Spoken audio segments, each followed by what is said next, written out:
কর্মচারীর ঘুমের মাঝেই দম বন্ধ হয়ে যায় এবং বাকি 6 জন আশঙ্কাজনক অবস্থায় হাসপাতালে ভর্তি। মোট 8 কর্মচারী, 8 জনই বাঁকুড়ার বাসিন্দা।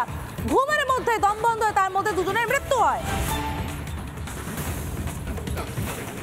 দোকানের মালিক, চিকিৎসকেরা কি বলছেন, কিভাবে ঘটলো এই ঘটনা, শুনুন। পৌনে 6টা নাগাদ করে কল এসেছিল অ্যাম্বুলেন্স পাঠাতে আমাদের এখানে বিলিয়নগিরিতে। তারপরে 8 জন মতন পেশেন্ট আসে, সবাই শ্বাসকষ্ট নিয়ে কমপ্লেন নিয়ে। আসাতে দেখা যায় 2 জন পেশেন্ট যিনি ছিলেন ওনারা অন অ্যারাইভাল মারা গেছিলেন। দেখুন এখন এক্স্যাক্টলি কী হয়েছিল, ইনসিডেন্ট কী হয়েছিল, ওটা পোস্টমর্টম না করা অবধি আমরা পুরো স্টেটমেন্ট আপনাকে বলতে পারবো না। বাকি 6 জন যারা আছে ওরা স্টেবল আছে। সকালবেলায় তো তখন আমরা যখন যাই তখন আমাদের প্রায় 15 মিনিট পরে আমরা যেয়ে দেখি যে দরজা অনেকক্ষণ ধরে আমরা বাড়ি থেকে আমরা নক করি, কিন্তু কেউ কোনো সারা শব্দ কিছু দেয়নি।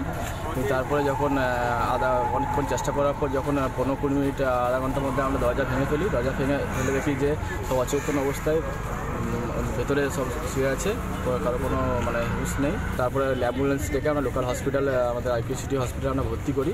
তো এখন সবাই হসপিটালে আমাদের অ্যাডমিট আছে, আর 2 জন মারা গেছে। যার আমাদের সঙ্গে রয়েছেন আমাদের প্রতিনিধি মৃন্ময়। আমি চলে যাব সরাসরি মৃন্ময়ের কাছে। মৃন্ময়, আমরা মালিকের বক্তব্য শুনছিলাম, তিনি বলছিলেন তারা কিছু বুঝতে পারছে না কিভাবে ঘটনাটা ঘটেছে।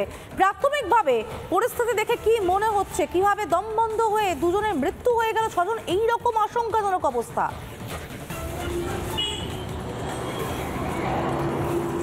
একবারে সমাদৃতা দেখো যে পশ্চিম বর্ধমান জেলার দুর্গাপুর থানার এই যে উলিয়ারাপাড়ার যে ঘটনা, মূলত যেটা জানা যাচ্ছে যে এই যে 8 জন শ্রমিক, এই 8 জন শ্রমিক যে মিষ্টির যে গোডাউন, সেই গোডাউনের মধ্যে রাতে শুতে গিয়েছিল এবং সেখানে প্রচুর পরিমাণ গ্যাস সিলিন্ডার মজুদ ছিল এমনটা জানা যাচ্ছে। অর্থাৎ পুলিশ সূত্রে যেটা জানা যাচ্ছে এই গ্যাস সিলিন্ডার লিক করেই তাদের দম বন্ধ হয়ে মৃত্যু হয়েছে এমনটাই জানা যাচ্ছে। এবং যেই 2 জন মারা গেছে তাদের মধ্যে একজন রাত্রেই যখন তাদের শ্বাস নিতে অসুবিধা হচ্ছিল তখন কিন্তু বাড়ি মালিককে, অর্থাৎ ওই মিষ্টির দোকানের মালিককে ফোন করে বলেন যে তাদের কিন্তু শ্বাস নিতে অসুবিধা হচ্ছে এবং তারা ওখান থেকে বেরোতে পারছেন না। তৎক্ষণাৎ মালিককে বলার পরে হয়তো তারা আসতে দেরি করে পৌঁছায়, বা আসার পরেও প্রায় 15 থেকে 20 মিনিট ধরে কিন্তু তারা দরজা না খোলার পর তারপর তাদের দরজা ভাঙা হয়। অর্থাৎ আসার সাথে সাথেই যদি দরজা ভাঙা হতো হয়তো তাহলে তাদেরকে বাঁচানো যেত, এমনটাই কিন্তু পুলিশ সূত্রে জানা যাচ্ছে। এবং এই 8 জনের বাড়ি নজর রাখো মৃন্ময়, ধন্যবাদ আপাতত তোমাকে।